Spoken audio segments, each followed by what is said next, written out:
All right. Good evening. I'm just going to wait for a few of about another minute or so here for the attendees to get logged in, and then we'll get started. If you're wondering if you're in the right place, this is the Aviation Industry Speaker Series hosted by the University of North Dakota, and tonight's discussion is Business Aviation Careers and Opportunities.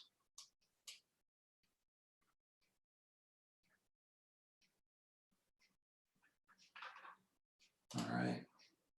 Okay, it looks like it's stabilized now. So thank you very much for joining us tonight. I'm really excited about tonight's presentation, and that's for a few reasons. First of all, maybe a positive result of COVID-19 crisis. The fact that we can get such an experienced panel of people together to join at the same time in the same virtual location and share their experience and background and thoughts on business aviation and the current state of the industry. Normally it's pretty hard to attract people to Grand Forks, North Dakota in spring after we've had, just a recent snowfall within the last, we can count the last snowfall in hours rather than days or weeks. So this is a pretty unique opportunity to get this group together and share their thoughts. So that's a huge opportunity. The second reason is the UND student population really doesn't get a lot of opportunity to hear about business aviation and the opportunities there.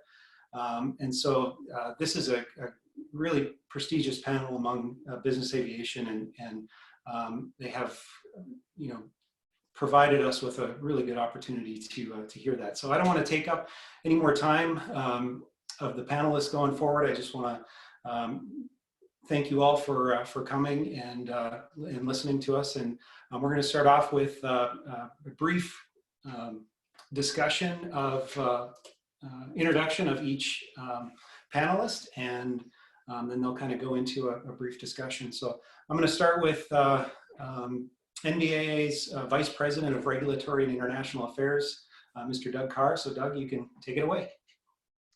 Thanks, Shane, and good evening, University of North Dakota. Great to be with the Fighting Sioux. Oops, sorry, I mean the Hawks. Sorry about that. Great to be with all you all. I know we got some notable alum on the line here. I think we have the brothers Sweeney, who were just recently inducted into the UND Hall of Fame, possibly listening in, and several other UND folks. Great to see so many of you, or hear so many of you, or be with so many of you. In addition to, I think maybe the NGPA student chapter may be online tonight as well. So great to be with so many of you tonight. Just to thank you for joining us. Business aviation is a real passion of mine, and one that I'm glad to share with you.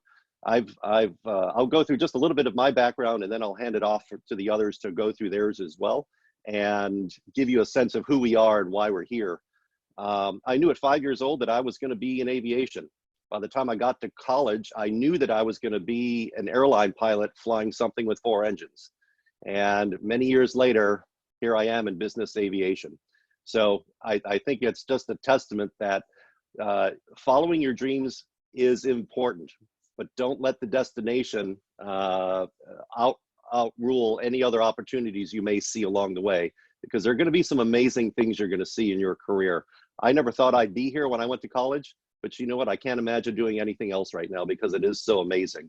I've been with NBAA for a little over 20 years, done some amazing things. For those of you on the flying team doing aircraft rec, maybe another point or two, if you know what airport this is floating behind me, we'll tally up the scores at the end of the day. And glad you're all with us. I'm going to hand it on over to Joe D'Amato at this point. Thanks, Doug. I hate that I have to follow you. You're always so eloquent. Doug's been at NBAA north of 20 years. I've been there slightly south of 20 years, but it's wonderful to have my great colleagues on with us today. I'm Joe D'Amato with NBAA. Once again, Doug has me beat. He wanted to fly at age 5. I wanted to fly at age 8. But a lot of us have similar origin stories in business aviation. I grew up in southern New Jersey near Philadelphia. Knew I wanted to fly when I was 8 years old. Was able to get my private pilot's license in high school. Fun fact, in New Jersey, you can solo at age 16, but you can't get your driver's license until age 17. So I had to get a ride to the airport so I could go and do my solo cross-country flights. I'm not sure you can say that out there in North Dakota. I went to Florida Tech, so go Panthers. Happy to be here as part of the UND family. In fact, my high schooler and I were supposed to be on your campus today. Our spring break plans were to come out and look at campus. I've got to say UND is top of his list, or in the top 2 for the aviation schools that he's considering. So I'm just a little heartbroken that we're not there in person. Similar to Doug, the plan for me was always to be, I'll go ahead and specify, a United Airlines pilot. I did the internship in college.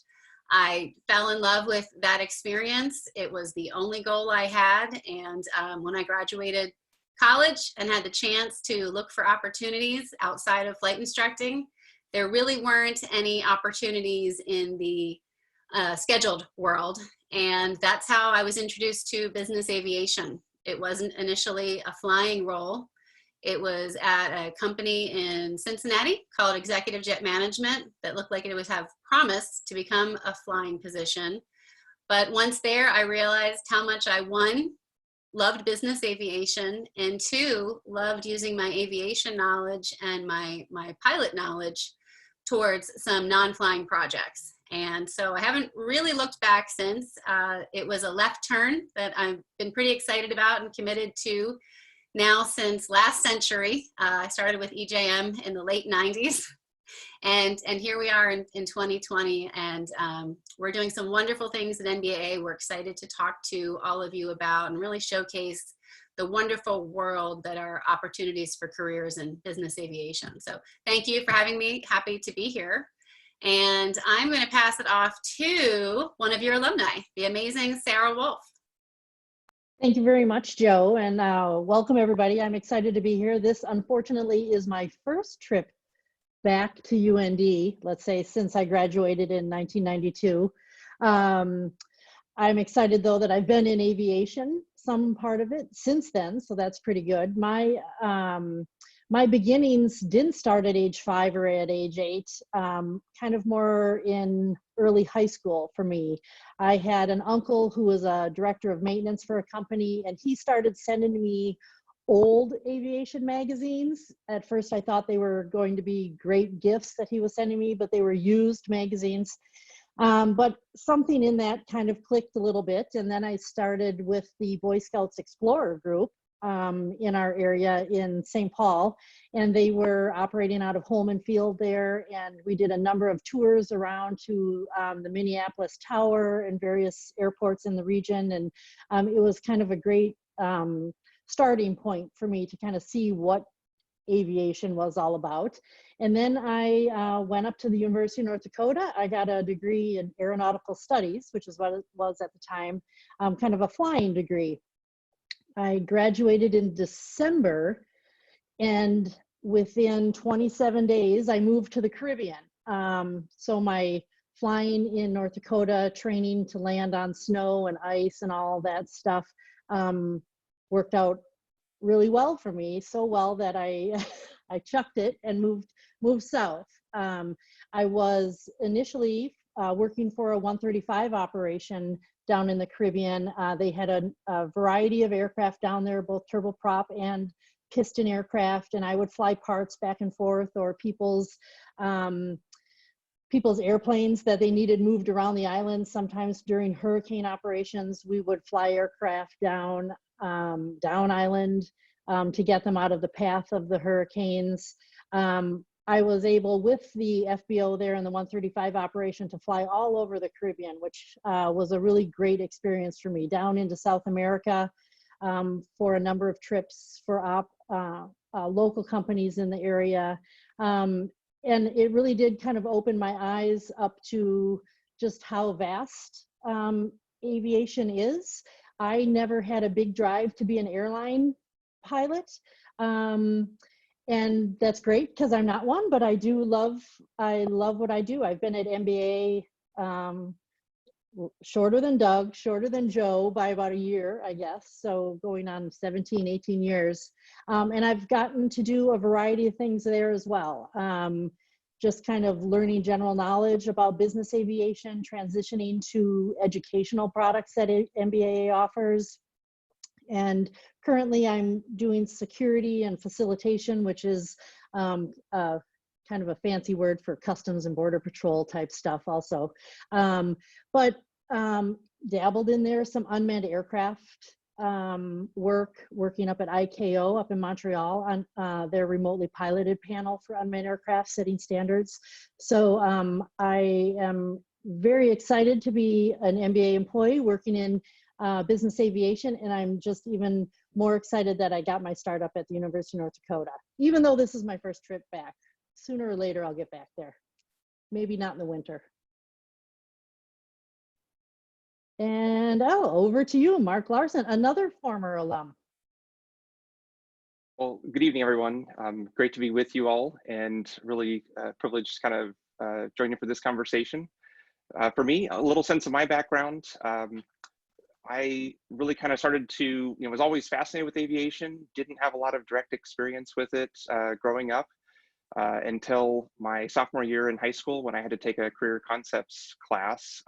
They had everybody do that. And as part of that class, they had us take sort of like a career choices software that helped identify appropriate careers based on your interests and the things you like to do, that sort of stuff. Surprisingly to me, transportation technologies came back as a really strong hit. And so the school kind of got it set up for me to go up to Omaha, Nebraska, and to do a job shadow as part of that class at a local fixed base operator. Looking around there really kind of let me get a chance to fly with some CFIs with their students at the flight school there, and to start to get some initial exposure to the business aviation aircraft that were in the hangar there as well. So that kind of started to initially expose me to some of the business aviation side, and so I did further and further research on it.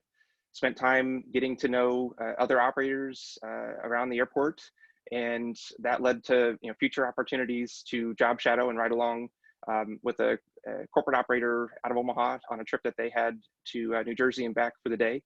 And that really let me kind of see the true time machine that is business aviation. And I think that was kind of a hook, line, and sinker day, if you will, where I said, okay, this is what I want to do. When you get to know the people that you fly with, the equipment that you're on, and you see really what the value proposition is for the organizations that use it.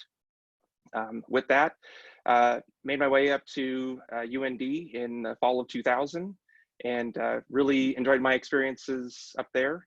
Ultimately graduated in 2004 with my BBA in aviation management.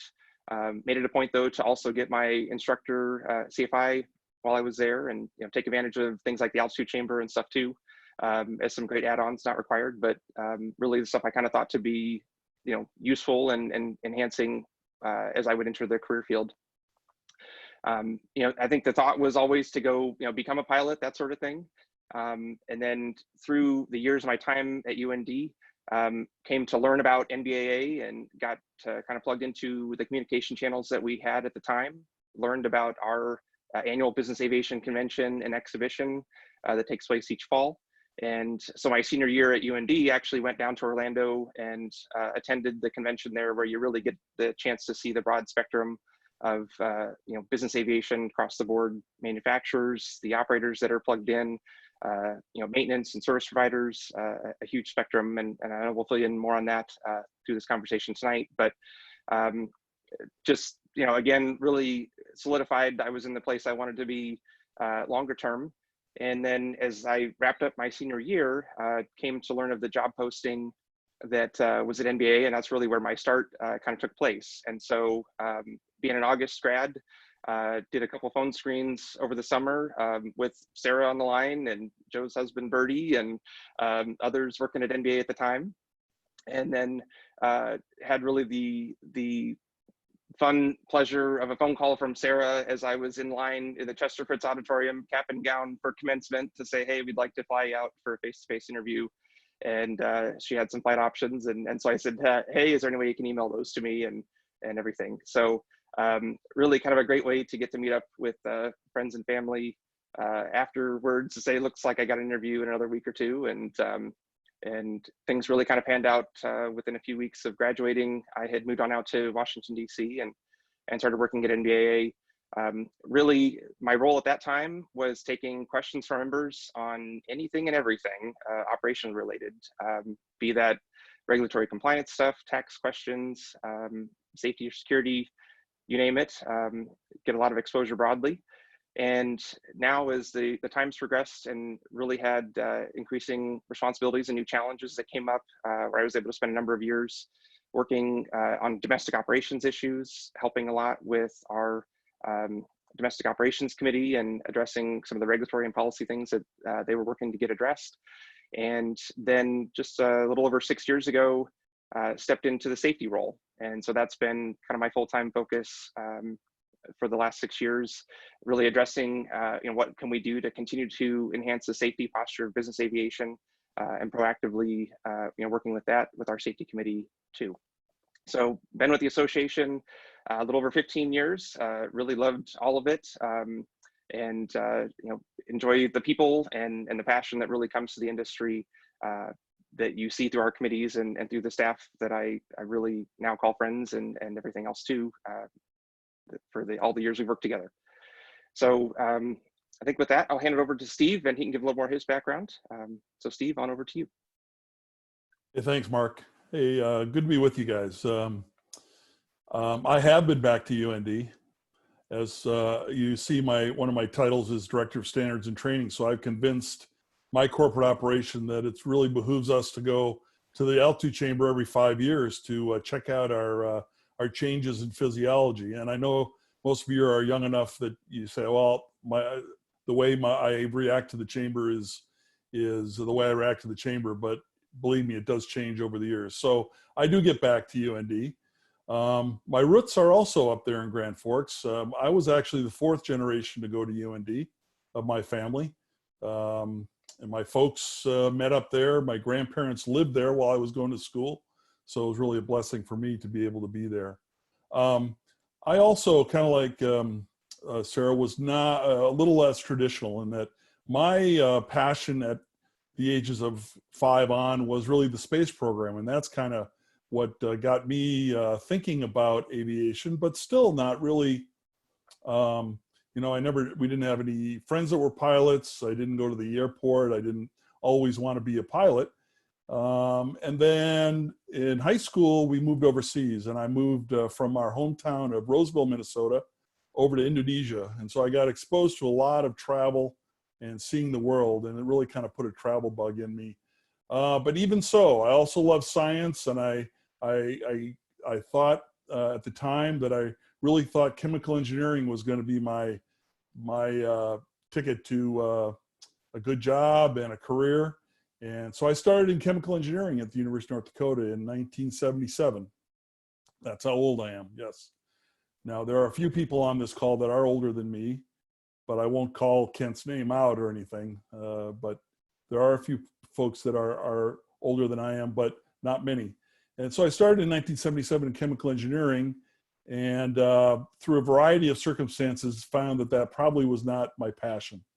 And so I changed majors halfway through my sophomore year to what then was the aviation school that was in the business school. And that was really a blessing in disguise, because the background that I got in business, I found that I really enjoyed.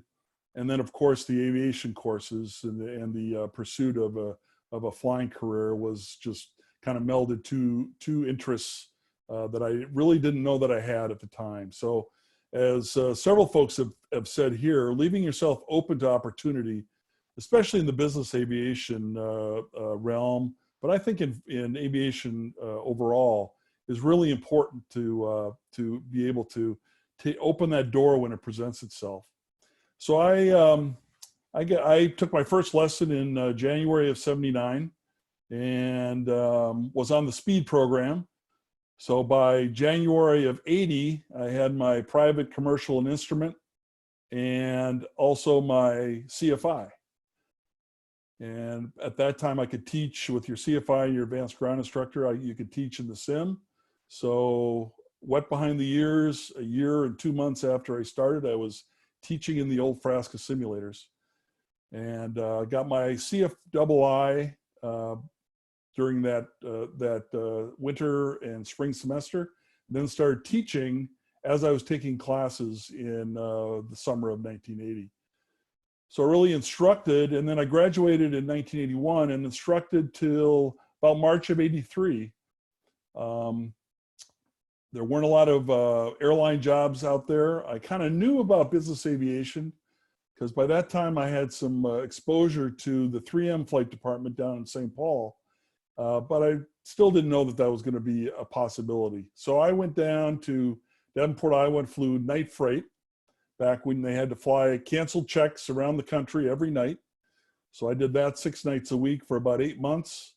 And then I got on with a single pilot, single airplane operation. And after about 1.5 years of that, I got on with my first larger company, flying King Airs. And so I had, this company was hiring, and I had an ATP, I had a college degree, and I just knocked on the door, and happened to be what that chief pilot was looking for. So trying to get a job in corporate aviation, I would say relationships matter.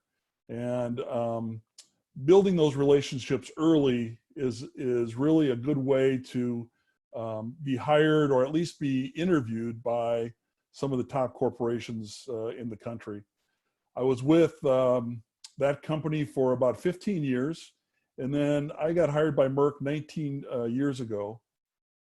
Just another serendipitous circumstance. I had been flying a Falcon 50 at the time, but I also had about almost 2,000 hours in a Beechjet. They were just putting a Falcon 50X online, just starting international operations, which I was familiar with. And oh, by the way, I had my CFI, kept my CFI up, and they were looking for kind of a training guy plus the 50X and the Beechjet. So 19 years ago, I came to work at Merck, and it's been a great ride. I've managed to fly anywhere from, I would say I average about 300 hours a year. Now that might not sound like much compared to an airline or a instructing operation, but the mission is quite different. So I might fly 35 hours in a week period going to China and back, but then I won't fly for that next week. I'll be doing more of my training and standard stuff. So that kind of comes on and off. So I like I say, I've been able to not only put my flying skills or passion to work, but in business aviation, you're really expected to provide more value add to the operation, because you don't have large staffs of technical experts. The pilots themselves are the technical experts. So, and I'm trying to think if there's anything else that's interesting. I guess, as you can see from my picture, I've been to every continent with Merck except for Antarctica. I don't anticipate getting there, but we get around the world and provide value to our company. The thing we can provide to our executives is security and time savings. And that's really the way that we can justify our existence. And that's what it's exciting to be able to provide to a company like Merck. Okay, good. Thank you very much for the introductions. I think that's everything. And I'll start here. And I'm guessing it's Doug, I believe you're going to start off with a little description of NBAA.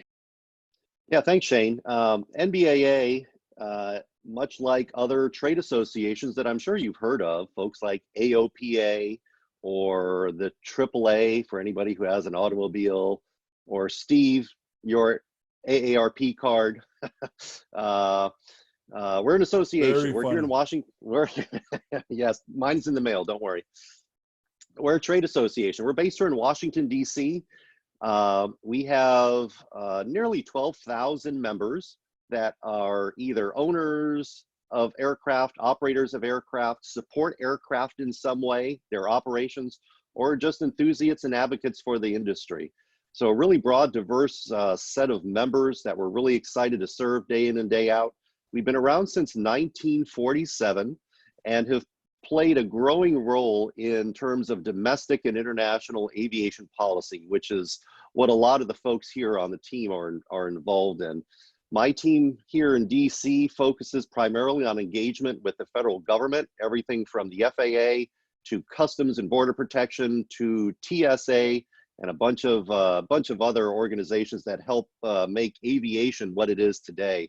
And then we take that expertise and we deploy it overseas as well with counterparts like the European Aviation Safety Agency, Transport Canada, CAAC in China, and others. It's a global effort that we have, and I think many of us are really excited with the work that we do. Our job is really to help make business aviation efficient, productive, and successful.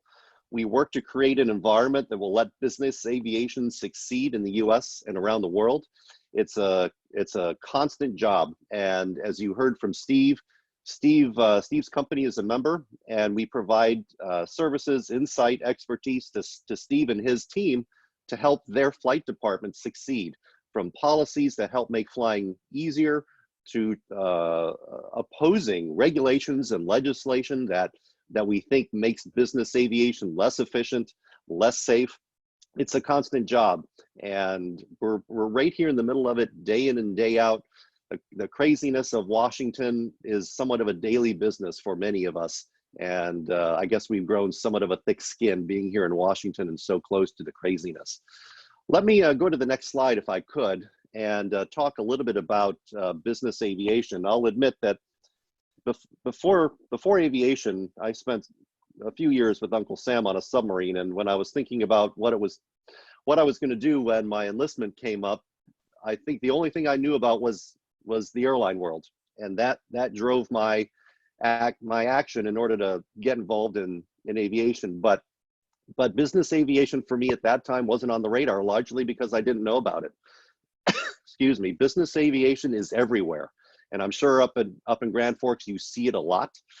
The companies, the individuals who own and operate their own aircraft, the service providers out there, the maintenance repair stations, the flight instructors, the sales organizations, the aircraft manufacturers, we're all part of this big business aviation family that is in business. We are here to serve a greater purpose. Many of the folks are, as you've heard already, have talked about time machines. These aircraft provide time and access to parts of the United States, to parts of North Dakota, to parts of the globe that travel in other ways just doesn't make very efficient. And so when you look at trying to get 3, 4, 5, 6 meetings in a day on other means of transport, it becomes extremely difficult. Think of what you can do in terms of customer meetings if you had that airplane right there, a King Air C-90. If you had access to that, imagine the kind of opportunity you would realize by getting in it and being able to visit so many people over the course of a day. I think for many of us, the reality is that one airline trip is one visit. That's what business aviation succeeds at, is getting to places that are difficult to get to, creating time efficiency in getting business done, and as Steve mentioned, really providing a level of safety and security that's tailored to the mission of the company. It's a unique industry. It's one that many of us are just so passionate about, and one that we really are really proud to try and serve and help defend here in Washington. The next slide, if we could, please. Business aviation is, I think, a lot bigger than many people may recognize. We've got over a million people involved in business aviation, from flight instructing to aircraft sales to aircraft mechanics, schedulers and dispatchers, pilots, department managers, you name it. There are careers for everyone in business aviation, and it's exciting to see so many of them on a regular basis prior to COVID-19, where we could get together and see their faces, interact, get to know each other, and really learn from each other. What are you doing that's working? What are you doing that's not working? What can I do to help? This is really a big family, and we really embrace the the connectivity we have with everybody as part of being in business aviation. Yeah, Doug, let me add a little bit to that, because I get so excited about this part of how many people are involved in making our part of the industry successful. And Doug has talked about a number of different careers, other than the obvious ones that we talk about all the time, especially if you're in an aviation major. You may be focused on flying the airplane or maintaining the airplane. And then in business aviation, we realize it's so much more than that. If you have an outside interest that you don't think connects to business or that doesn't connect to aviation, we can probably find a way to connect that for you pretty directly.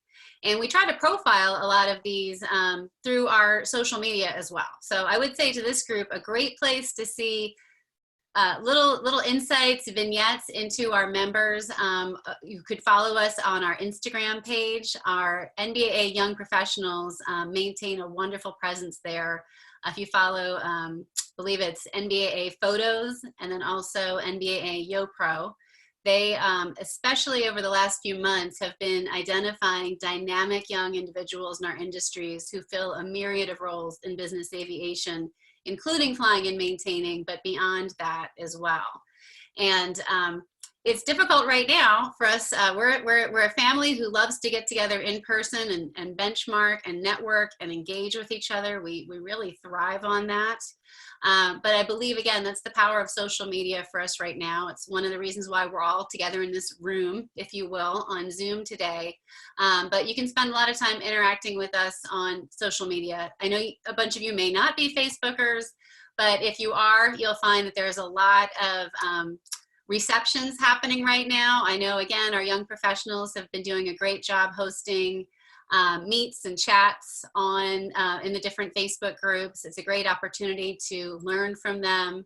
I'll point out Women in Corporate Aviation has been doing it as well. They are made up of many of our members, females in the industry who are fulfilling a myriad of roles.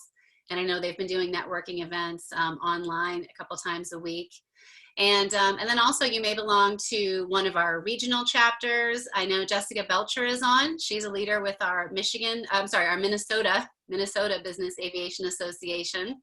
And Jessica is also involved with her local Women in Aviation chapter. She is leading right now Stars of the North Women in Aviation chapter.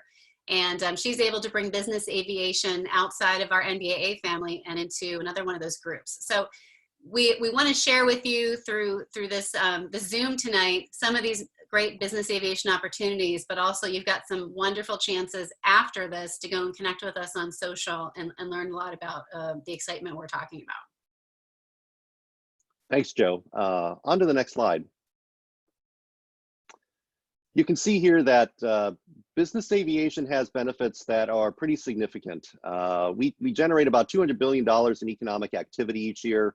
There's a lot of behind the scenes work that's going on in terms of what our industry contributes to the United States. In fact, it was incredible to see our industry react after natural disasters and other kinds of significant events where business aviation becomes very much a lifeline to some of those communities in the early stages of recovery opportunities. Next slide, please. As you can see here, business aviation is everywhere. I think many folks know that we've got scheduled airline service that services about 500 airports in the United States. Business aviation can connect 10 times that many, about 5,000 airports in the US. Small, regional, local airports that really allow local businesses, local experts to base their businesses in places that bring jobs, that bring economic investment, but connect them to the national and global economies, all through that airport. I'll admit, a proud graduate I am of Southern Illinois University in Carbondale, Illinois. And when I was going to school down there and I saw the occasional G2 or G3 landing at the airport, I would wonder, why is that great big airplane coming to this tiny little airport? And it turned out there's a whole lot of activity going on in Southern Illinois that little old me was completely oblivious to. And that's the value of your local airport, providing access, providing jobs, a whole host of benefits that come from the ability to connect your business and your community with the globe. Next slide, please. Without the aircraft, we would not be able to maintain our business model as we do today. That's part of business aviation. You know, the more people you can put in the airplane, the more useful of a tool it really is. Yeah, the planes are very valuable to this company. We treat them no different than a laptop or a stapler or a notepad. We've got to have them to do the business. It's more cost effective, and it's also more efficient in the fact that you get a lot of business done in the aircraft.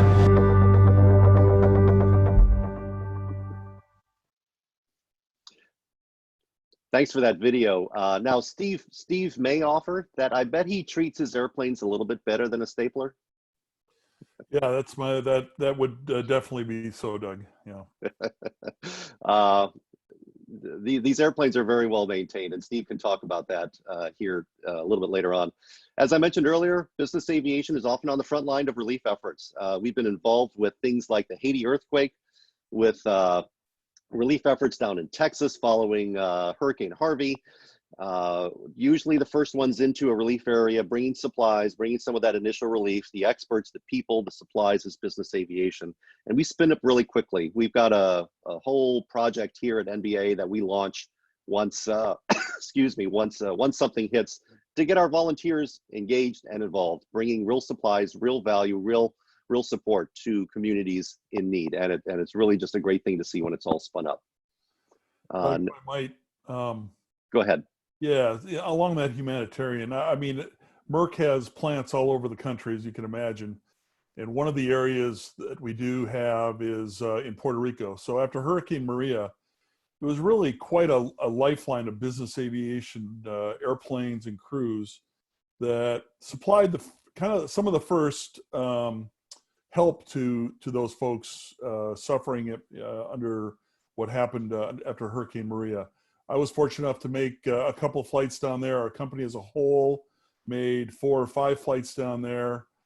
Very interesting at the start. As you can imagine, no radar. So it was kind of like flying into an airport with a tower that was up and running, but it was all self-reporting and getting a clearance into the class Delta. And it was kind of took me back to flying out in the practice areas to Crookston and all that kind of stuff. So, but we flew 4 or 5 missions in, taking critical stuff for our infrastructure, but also we would also bring things. I made contact with the ATC unit down there.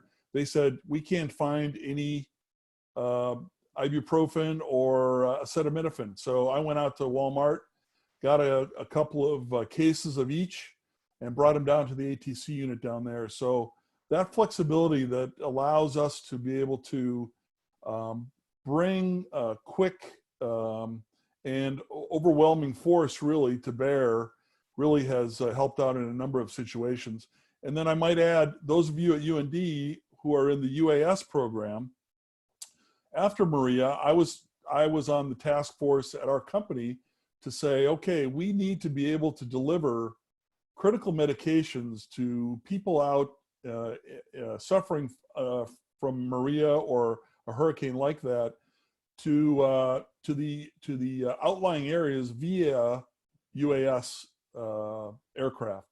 And so I was part of a pilot project that proved that capability to be able to bring things like life-saving medicines. How many people there were several hundred people that did not make it from out of Maria because they couldn't get insulin. Imagine if a UAS lifeline was able to provide in a temperature-controlled environment that critical medicines to the people that really need it. And there's companies that are going to be that we think of traditionally business aviation as airplanes like you see in my background here, the G550. That's an amazing aircraft. 6,000 plus mile range. It can fly all over the world. But more and more companies are realizing that UAS really is kind of the future of some of their operations. Companies like Duke Energy have had a UAS group in their business aviation. I would think that would be becoming more and more useful to companies. And what better place to have it than in the aviation group? Thanks, Steve. And Sarah, I'm sure during your time down in the Caribbean, you saw a lot of this as well. Yes, I did. Being on a small airport, small island that we were, having access to an airplane for a lot of people was a lifeline. Some of the runways landing at were, packed gravel and things like that. So they weren't landing Gulfstreams there. But I think that was kind of, my first experience going down there on an airliner and then seeing all the variety of aircraft coming in. Kind of really opened my eyes to this. The Hurricane Hunters were based off of St. Croix, where we were for a number of years. And so kind of being involved in the work that they do during the hurricane season there, it does. Well, my aunt was actually evacuated off of St. Croix after Hurricane Maria, just because the hospital was decommissioned and she had some longstanding illness. So having the operators and the companies that are willing to do that, they're willing to donate their aircraft and their time and their labor is very important to so many communities out there. Yeah, thanks, Sarah. And thanks, Steve. What's on our next slide? You look at the area that Harvey hit, it's just a massive area of land. There's no other way that we could have flown in. Without general aviation, I don't think we would have made it today. And as soon as I started flying, I knew that volunteer flying somehow had to be part of my career. Different people within the general aviation community trying just desperately to get over to Haiti to help out. They didn't know where they were going. They just knew they had to get there. Really pulls at your heartstrings there when you think about the ability of some of these airplanes to get in and provide really life-saving value to communities that are the hardest hit and least able to recover. All right, I think we've got another video coming up.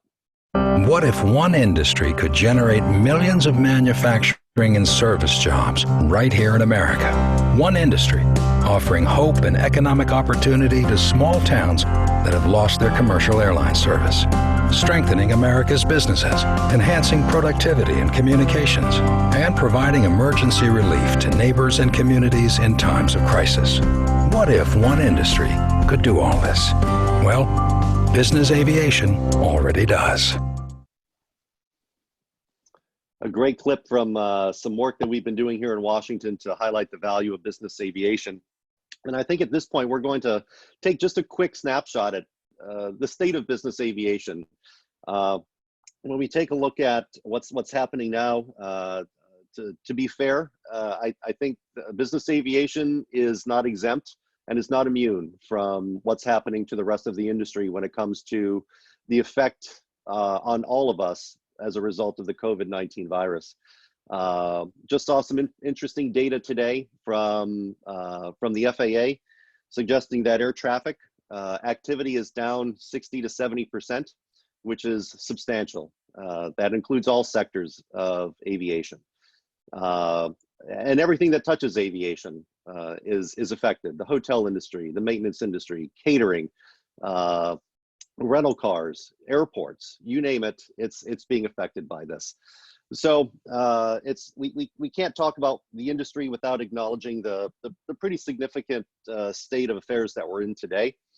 But I would also, it would be remiss of me not to acknowledge that every time that aviation has taken a punch to the gut, so to speak, we have come out stronger, we have come out more resilient, and the industry has become better. So it's important to look past this, use this short opportunity potentially to look at some other things you may want to do, but know that in the end, things are actually going to get back to normal, and we are going to be better. For those that are interested, you can see the website up there, nba.org/coronavirus. We've got a tremendous amount of resources there that can talk about a whole host of considerations, your own personal health considerations, decontamination for the aircraft, catering, planning considerations, broader health and wellness. There's a whole host of news hours that we're doing to talk about these topics. We've got a whole host of resources coming from the federal government on the current state of affairs that that the United States and some other countries are imposing. The state of affairs is changing on a daily and sometimes hourly basis. And if anybody is involved in travel or in Steve's position looking to try and figure out the state of affairs, NBAA's website is one place to go, excuse me, in addition to many of the other resources that folks like the State Department, Customs and Border Protection, and others have to kind of share what's happening out there. Now, I think you'll acknowledge that there's a crisis on the front line of healthcare. Hospitals are desperately looking for assistance, not only personnel resources, but supplies. And so just today, we activated our Hero Network. You saw some great videos that highlighted the value that those aircraft can bring. And so we've sent out a call to our members to volunteer their aircraft and, to the degree they can, their people to help the front line of helping the hospitals to address this situation. So we're partnering with the American Hospital Association, located in Chicago, Illinois, to catalog the requests of people and materials that need to be moved, and we'll be matching those up with the volunteer aircraft that have been registered on our system. We think it's a pretty neat network, and I'm excited to see how business aviation can help contribute to the real heroes the real heroes, which is not our system. It's the people out there on the front lines in the hospitals, day in and day out, trying to deal with the victims of the virus. It's hard, and anything we can do to help their effort, I think, is going to be greatly appreciated. Beyond this, we've got a path to recovery at some point. I don't know if it's begun yet because much of the country still remains closed. But once we get past many of the shutdowns and stay-at-home orders that many of us are facing, here in Virginia, we are under a stay-at-home order, and so getting around is becoming more difficult. There are clearly more parts of the United States that have even greater restrictions imposed upon them. But at some point, we are going to get past this, and our focus is going to be looking at what does it take to get us back to normal. I'm sure your school has been in touch with you about what that means for the rest of your school year and going forward. And just like your school, the rest of us are putting plans in place to restart things once we're able to travel again and get back to business as usual. I'm optimistic about the future, despite what it may look like today. We are kind of going through a front here as some thunderstorms and lightning are on our doorstep. But as everyone knows, those move through. And on the other side is usually some pretty great weather. So keep that in mind. This is something we're going to get through. And I think what it really does do is strengthen the value of all of us as individuals and as a community and as a family. We're looking to each other to get through this. We're using this great technology that we've got here today to ensure we're face to face as much as we can. And the future is around the corner. Would love to get some other thoughts from folks out there about the kind of perspectives they're seeing and what the light at the end of the tunnel really looks like. I didn't know if that video was going to launch before we had a chance. No, it's good. It's good that it's. I'll wait right there for you. Yeah, thanks, Shane. Again, Doug, I just, this could be a one-person show because you're just so good at striking the right balance of, yeah, this is serious what we're going through right now, but we know we're going to come out on the other side. And in aviation, we've seen this before. A number of us were already working in the industry on 9/11, and we're at the beginning of our careers. We may have been fresh from college or not that far out or at our first employer since graduating and thought we had the path and the answers all figured out.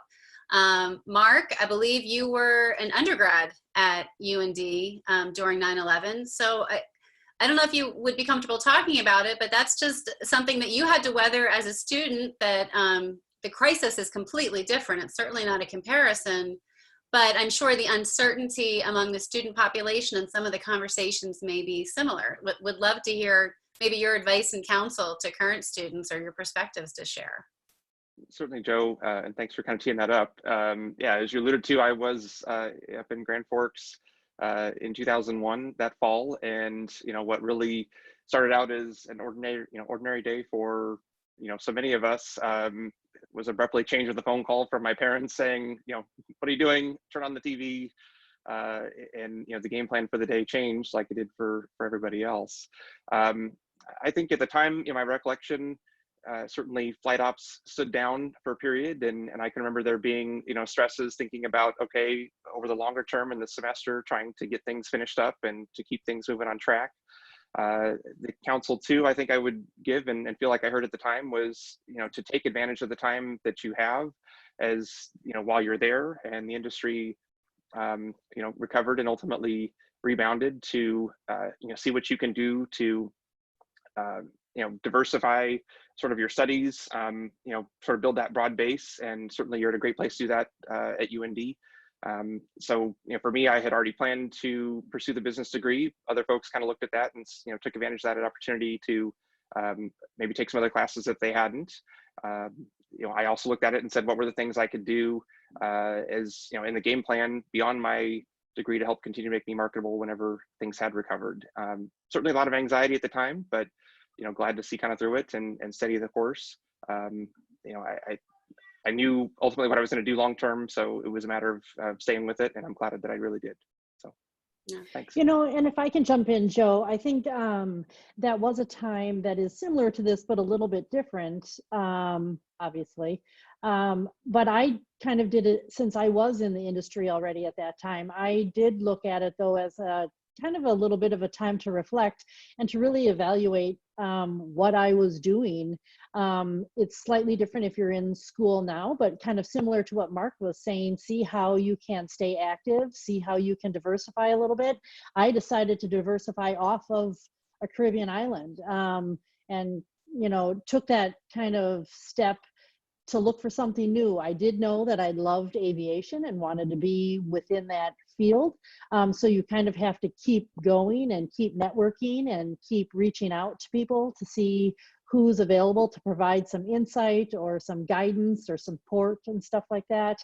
But so there's a lot of things, I guess. Like for me, it was a bad time, but I kind of also took it as a time to really reevaluate or evaluate kind of what I wanted out of my career and where I wanted to go, and to kind of make sure I was built up with the tools that I needed before I went out there. And I think our NBAA website has a lot of that stuff. From an operator's perspective right now, I could just add that, so I was at UND during the controller strike. So that was in the early 80s, controller strike. Then I was at the Crystal City Holiday Inn the morning of 9/11. So I was just, those of you who don't know, that's about 1.5 miles south of the Pentagon, and didn't know what was going to happen. And so by 4 or 5 days later, when I actually got back to our hangar, we had signed an agreement to buy an additional larger international bigger airplane. We expanded our fleet and hired 3 pilots.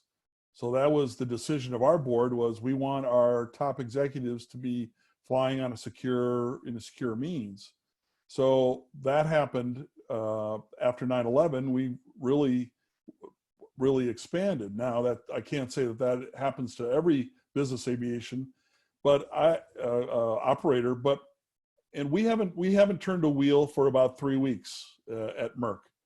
I happened to be on the last flight we flew, and that was a repatriation flight to reunite our managing director over in Asia to his family, flying. So we dropped them off in Tokyo, taking all the precautions and spending the night in Anchorage both ways, or no, just on the way over.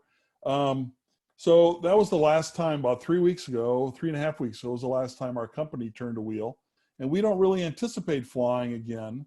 But when we do fly again, our consensus is, would you rather fly with 95 or 100 people you don't know, or 3 or 4 other executives in your company? So we think, and we're preparing for being busier than ever.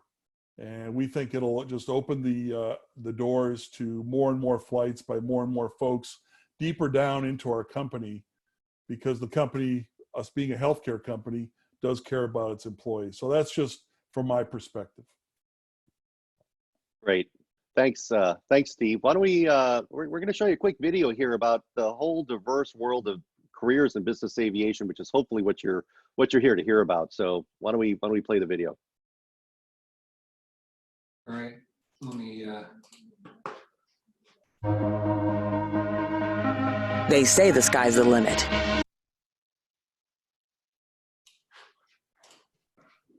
But what if your future could take you above the clouds? A job that takes you places. In a fast-paced, cutting-edge industry. High-tech and people-oriented. Hands-on and all business.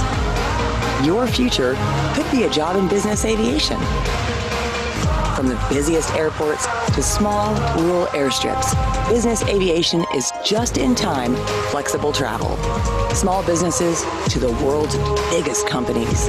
It's the smallest two-seater airplanes to intercontinental jets, factories and repair stations, hangars and offices. There are many different jobs in business aviation, probably more than you've imagined. This exciting industry needs people to build, maintain, dispatch, and fly aircraft to workplaces around the globe. Pilots go to work at 40,000 feet. In business aviation, you'll plan new routes, go new places, and you'll get to know the passengers and co-pilots you fly with. We don't have a normal milk run. We'll run, to a lot of diverse airports around the country, airports that airline service typically doesn't get into. Keeping everyone flying is the maintenance technician's job. As a business aircraft technician, you'll work on the industry's latest technology and push forward innovation. We also put a lot of emphasis on who's actually working on our airplanes and how much ownership do they have, how engaged are they. So we do everything ourselves. These are our airplanes. So my guys see the airplane every day, day in and day out. Do you solve problems quickly? Skilled at long-term planning? You could be a business aircraft scheduler or dispatcher. Very important as a scheduler or dispatcher to help the department, with all the knowledge you can and information about the fuel prices, the FBO prices, landing fees, stuff like that. In flight, the cabin crew keeps the passengers safe. At the home base, directors work on the company's strategy and run the flight department like a business itself. If you want to be part of a smaller organization where you can make more of an impact, business aviation is really, a career you should look at. I like the fact that it's never the same. Every day is different. Other days, there are challenges that you are excited to get to sink your teeth into. In business aviation, you'll take on real responsibilities, go on adventures, build new skills. But how do you get into this industry? Where do you start? I just thought, I'm a college kid planning my future. I don't really know what that looks like. Am I going to flight instruct? Am I going to go to the airlines? What's out there? Schools across the country have aviation programs, leading to endless opportunities. Just a ton of different companies who come in and want to recruit mechanics, pilots, management personnel.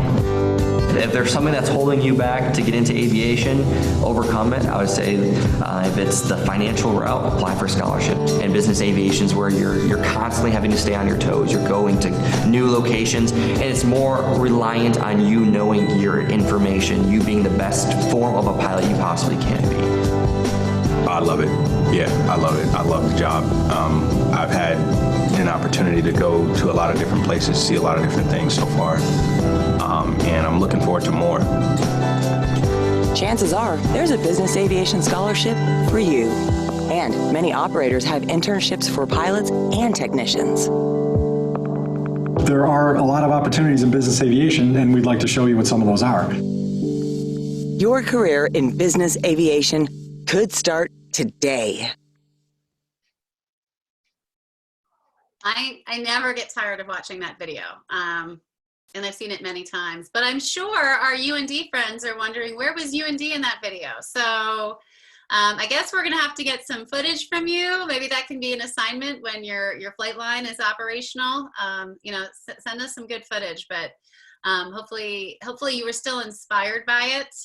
We spend a lot of time talking to students. I will go so far as to say that every single one of us in aviation, and this is across the board, airlines, business aviation, other parts of the industry, we are in recruiting mode 100% of the time. It's our other full-time job, and that's not an exaggeration. We are, I think we've demonstrated how passionate we are about this industry.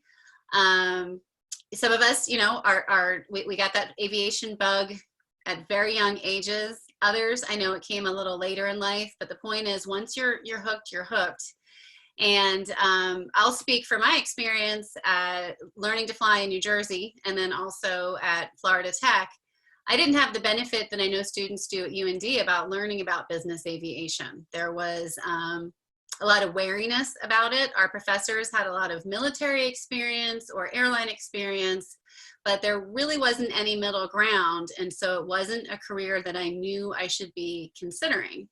And we have accidental origin stories for business aviation. One of the most frequent ways you'll hear someone talk about their business aviation career, I've learned, is they'll tell you they fell into it accidentally. And our mission is for you to fall into it intentionally. We really want to increase the understanding of what a wonderful industry this is. We have some of our resources up on the screen. NBAA.org/students is the best place you can go. We have information in there talking about the different opportunities within business aviation. We have some salary figures in there just to give you an idea of outside of flying and maintaining what some of those other career paths could be. Certainly scholarship opportunities. You heard the video plug our passion for developing you already as a student. So we want you to pursue internship opportunities within business aviation. We want you to find mentors within our industry. One of the best places you can go, this is one of the questions that I saw was asked tonight from an attendee, nba.org/mentoring. And you can go ahead and sign up for a mentor in business aviation, and we'll pair you up with somebody. nba.org/scholarships. Go and see what opportunities will be coming this summer. So I think if you go to the link right now, we're just wrapping up our 2019 scholarship season. And those are usually awarded throughout the spring time frame, but we'll be putting up new opportunities, and some of those you will be eligible for. We do have internship opportunities.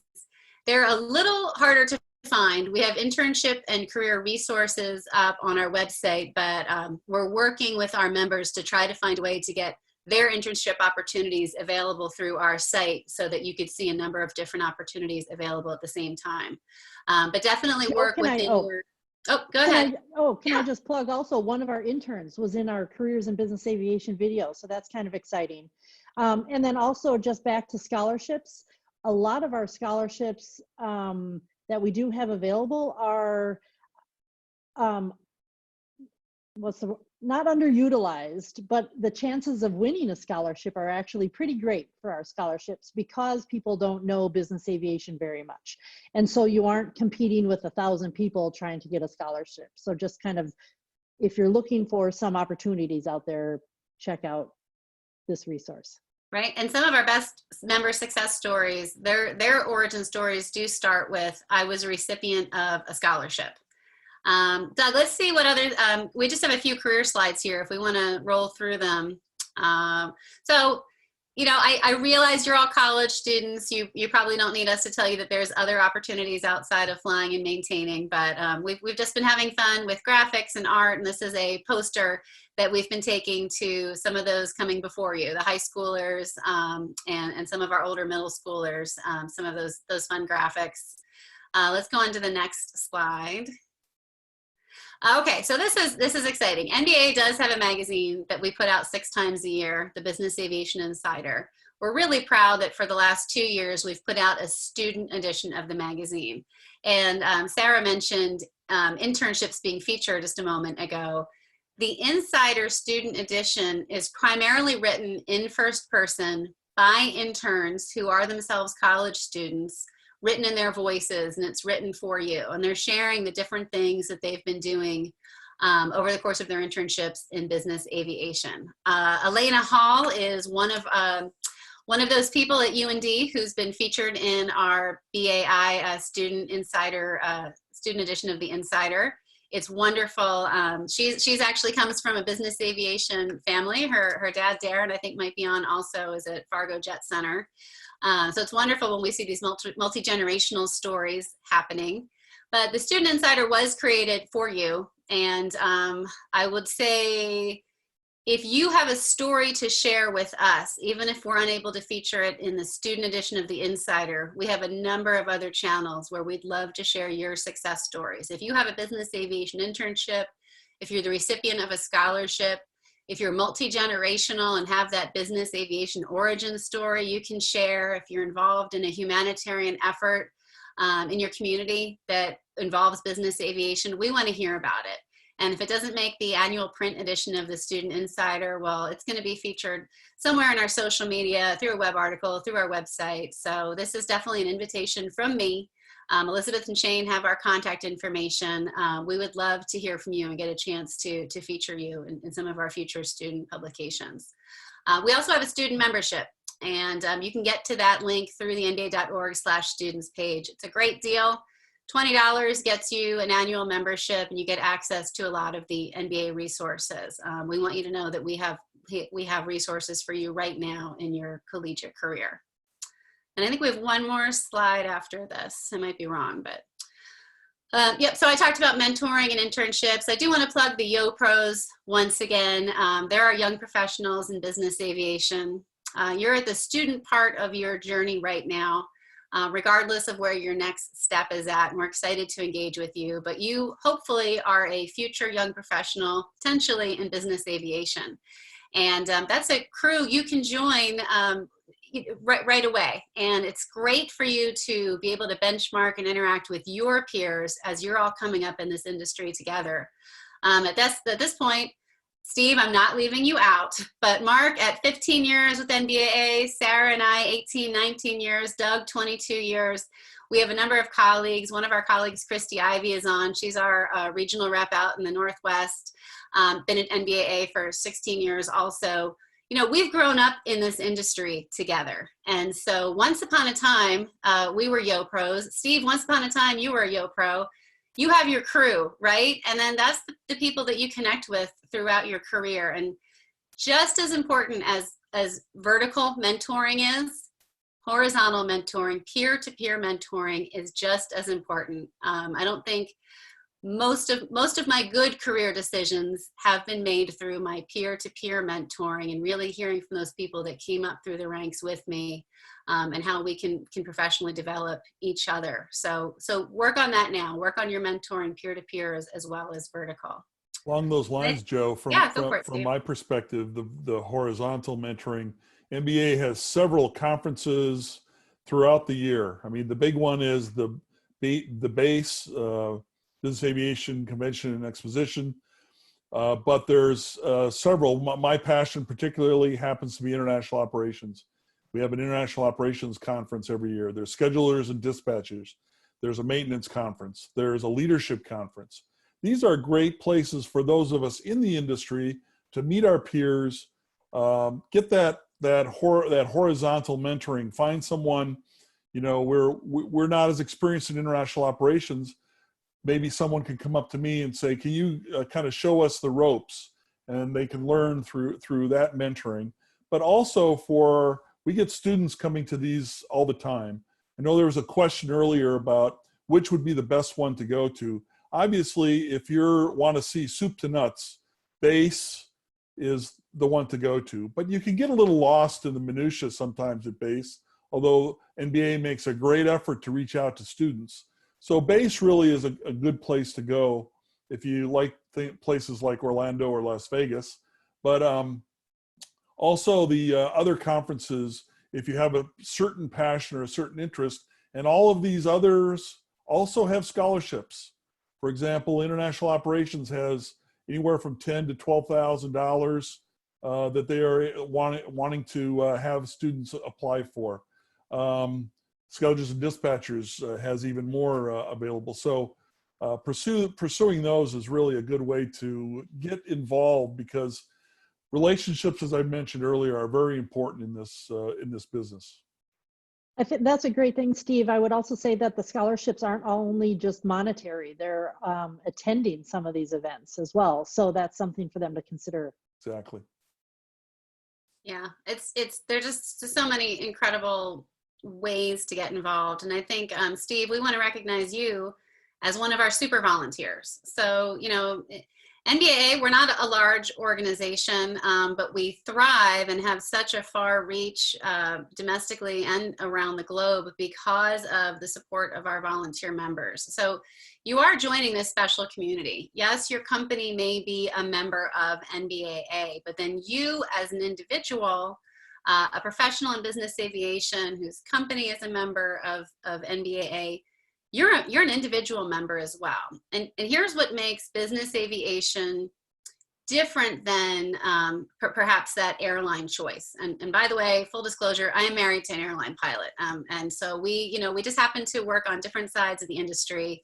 And I'm very supportive of anyone who chooses 121 scheduled as their career path. But that is a very specific job description that you are fulfilling in the 121 world. And as we've demonstrated, what you've seen in some of the videos and what we've talked about, and Steve talks about what his job is, standards and training and additional to flying, et cetera, you take on a myriad of other responsibilities within your flight department. And you go to the events to network and benchmark with each other, but you're gaining all of this wonderful experience and knowledge, and you want to share it. And that's where the volunteer opportunities with NBAA allow you to expand your reach. So there is certainly a good place for people who like the how comfortable the airline lifestyle can be. And there are a lot of people taking care of maintaining your airplane, loading the baggage, doing your flight calculations for you, booking your hotel, taking care of different standards and training for you, and that's great. And then there's also the mindset where you have that entrepreneurial spirit within you. You see yourself as an individual who wants to be part of an environment where you can physically see what your contribution is to the whole, or to Steve's company that he works for, the company's mission. What is that company's mission and what is your role there? And we definitely just want to encourage that. If you identify yourself as someone who has that entrepreneurial spirit, who's got that sense of adventure, who wants to explore those airports that exist beyond some of the ones that the airlines frequent, then this is a career you should consider and take advantage of these resources, or meeting up with us at our in-person events. Or I heard from Hunter Watson. Hi, Hunter. Another one of our young professionals at NBAA. He's on here. He reminded us that there's an NBA YoPro happy hour, virtual happy hour, coming up on May 1st from 4 to 5 p.m. So that's another place where you can go, I believe, through the Facebook group and interact with some of our young professionals and learn about what's exciting about a career in business aviation. Anybody else?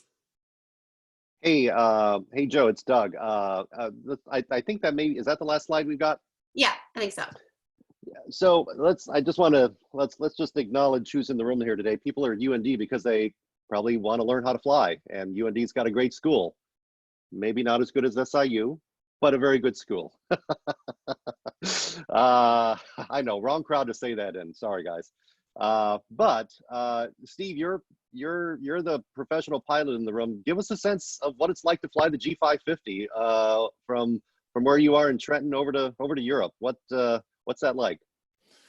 Yeah, well, thanks, Doug. And it's, as Joe was mentioning, you're involved in things from soup to nuts. So when we get a trip, say, to Munich, first of all, I hope it's in the summer, because the English garden is amazing in the summer and the beer garden's there, but I digress. We're involved in the flight planning stages with our dispatcher, with our scheduler, the passengers' needs, and then we're talking to our flight planning provider to work out permits, to work out landing rights, to work out hotels, to work out transportation in that city. So we're really involved with everything. And then as the date approaches, just like any good pilot, we have a checklist. So we have a meeting a couple days before the trip goes, and we kind of go around the room to see, here's what we've done. Is everybody on the same page? Is there anything we're forgetting? Just like those of you who are advanced in your multi-crew license preparations, the CRM it starts outside the cockpit. So all that stuff is very important. And then the day of or the night before, you're checking the weather, and you're checking the North Atlantic tracks, and you're seeing what is the likely turbulence.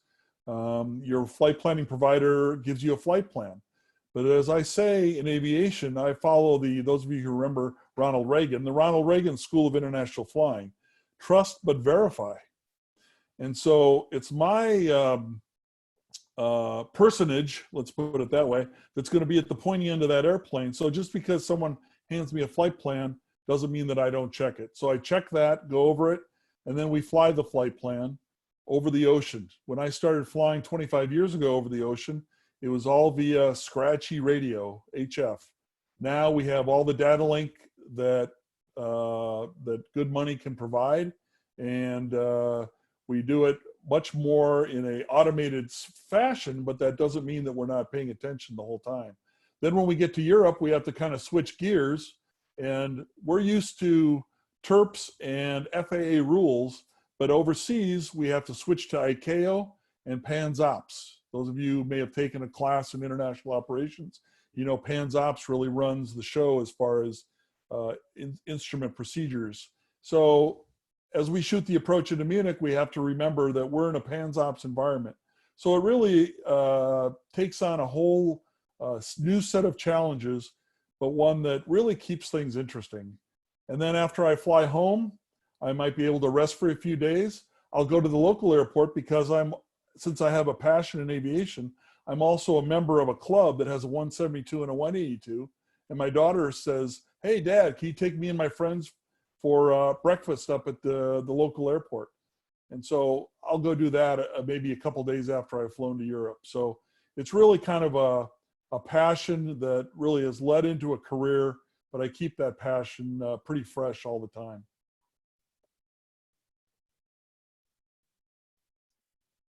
That's great, Steve. Awesome insight. A lot of great fun. Great to hear about what it's like to be up in the front end. I think that's what many of us find to be a goal that keeps us motivated, keeps us engaged. And it's great to hear the passion that you have for all aspects of what it's like to fly a great machine like a 550. I think we're at the question stage now. So by all means, please start rolling your questions in. There is one I did want to answer about NBAA coming out to support the Student Aviation Management Association at UND. And I think that's a resounding yes. I think, as you can see here, we've got several, not only staff members, but others who'd be willing to come out and support you. I think all we need is an invitation just to get us out there, get it on the calendar, make sure it doesn't conflict with anything else. And we'd love to be there. I think one of the things that keeps me pretty jazzed is the opportunity to fly locally here. The local airport just got a 2018 Cirrus G6. This is probably the nicest plane I have ever flown. Now, I'm sure Steve has had the privilege of flying some actual brand new airplanes, and that brand new airplane smell is hard to replicate, but this would be a great airplane for maybe Sarah and I to fly out there to join you for that event. Yeah, and I still have to make up a college trip, so I'll be heading out to UND at some point too. Maybe some of the students could show my kid around and convince them why UND is the place to go, and we could spend some time with is it SAMA? Is that how you say the acronym? Yes, it is. Do you have a Women in Aviation chapter also? We do as well. Yep, Elizabeth. I'd love to spend time with them as well, and any student chapter really. Alpha Eta Rho, is that on your campus too? Well, yeah. Good. We do a lot of work with AHP. If you do come to BASE, Steve mentioned BASE, our Business Aviation Convention and Exhibition. Every other year it's in Orlando. On the opposite years it's in Las Vegas. And we have a Collegiate Connect program that happens at our booth daily, and we will be partnering with Alpha Eta Rho. They are co-locating their conference with BASE this year in October, as they did last year in Las Vegas. And then we're hoping, if not every year, hopefully still at regular intervals, we're going to be partnered with Alpha Eta Rho, being co-located at our event, so we can do a lot of things with college students. When you're talking about BASE, I know that some people have heard that membership fees are kind of expensive to come there, but as a student, do they have any discounts? Yep. Go ahead, Sarah. Oh, yep, you have a free discount actually with UAA because you're a University Aviation Association member. And so that gets you in. And then if for some reason you aren't, those on the line, I think would all be UND students here, but there is a student membership fee as well, if you are not with part of UA. And I don't care what part of aviation you're in, a pilot or anybody in aviation's mantra, if it's free, it's for me. So take advantage of that. That's so true. Well, So true. well, back to Food Doug also, earlier. yeah. Oh yeah, I think I actually did get a new aircraft at UND because in 1988 we were flying 152s, and then we transitioned over to Pipers. So at least I got that new aircraft smell for a little bit. And I flew down to Kansas and picked up a new 172 back in 1980.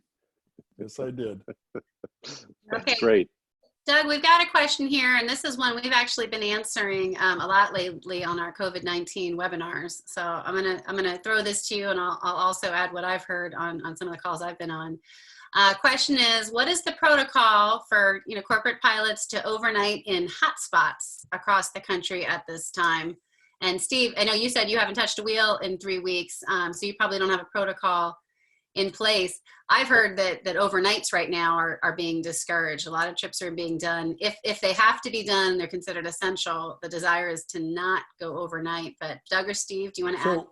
We haven't flown over in 3.5 weeks, but we have a protocol because when our executives decide it's safe for us to travel, we got to be ready. So they can't let a $54 million asset sit there saying, oh, well, okay, we'll spin things up now. So we do have a protocol. There's actually a lot of information out there, both through NBAA and through ALPA and the FAA on recommendations.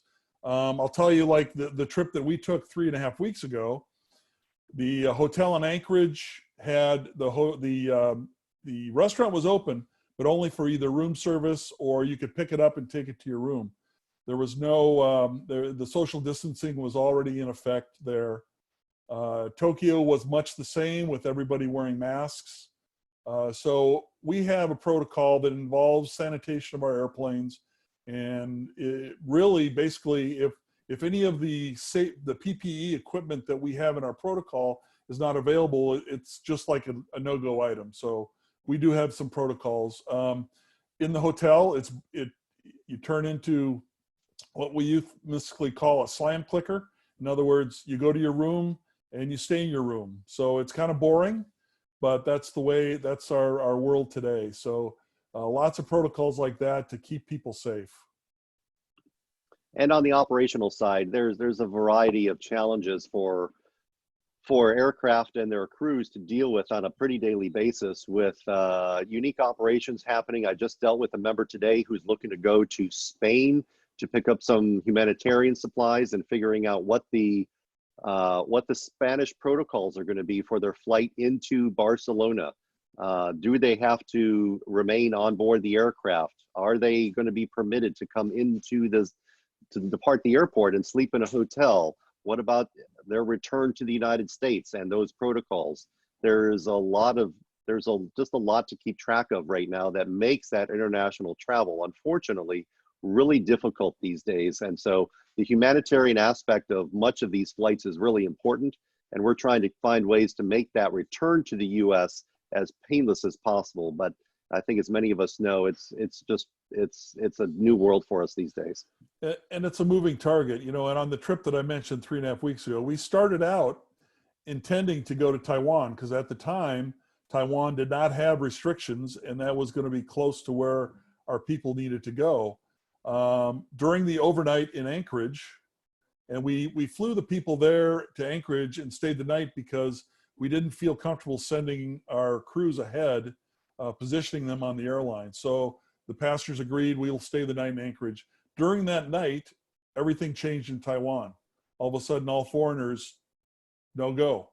So we had to, at the last minute, and again, flexibility of business aviation, we, with our security folks internally, decided that Narita was the best place to drop these people off. So last minute, literally last minute, last couple hours, we changed our destination to Narita. Wasn't much traffic, so we were able to get that done. But it's a moving target. Yeah, I know a lot of our members right now are talking not only about what their protocols are, should they need to fly now in this environment, but what their return to normal ops protocols will be. And it's interesting to hear some of the things, in addition to possibly prohibiting overnights at the beginning, making sure that the personal protective equipment is on board. Will they be taking temperatures as passengers show up? Some of them have talked about reducing load factor and the fact that they may try to physically distance as much as is possible on a business aircraft. So instead of filling every seat, they may restrict the number of passengers that they're taking.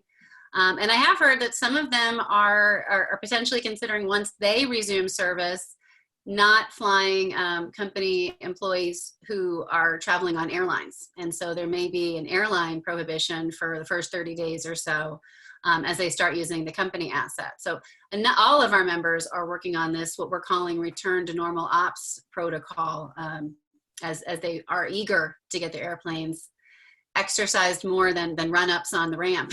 And Steve, I'm sure you're eager to get back in the air also. Definitely. I know we're getting low on time. I gave him a shout out once. I wanted to give him a shout out one more time. We talked about those super volunteers that Steve is one. And again, I know I said earlier, Darren Hall is on from Fargo Jet Center, and we said his daughter Elena is at UND right now, proud student. But we all wouldn't be here without the connection I think that Darren made for us with Beth. So wanted to shout out to him and just say what a great time we've all had here on a Thursday night, virtually spending time in Grand Forks. I guess if we couldn't be there in person, this is the next best thing. So thanks for having us, Shane and Beth. This has been terrific. Yeah, thank you very much. Thank you, Darren, and for all of you for your time. I think this has been a really fantastic discussion. I know a lot of people were viewing it live, but I'm very sure that we'll have a lot of people viewing the recording of it as well. So I'd like to personally thank you all, Doug, Joe, Mark, Sarah, Steve, Christy, for the work in the background here. Thank you for taking the time to share your experience and share all of the just the insight that you have into the business aviation industry. And so it's really exciting to hear the opportunities out there still and everything that's lies ahead here in the future. We really look forward to having NBAA representation at SAMA Career Fair next year. Hopefully a year from now, this is all in the rearview mirror, and we're all wiser and have moved further down. So with that, I think we can close the presentation for this evening. Again, thank you all for joining, and have a wonderful night. Stay healthy, stay safe, and thank you again for everything you're doing for business aviation and for the aviation industry as a whole. Thanks everyone, and thank you indeed for the everybody. invitation. See ya. Really appreciate it. Thank you.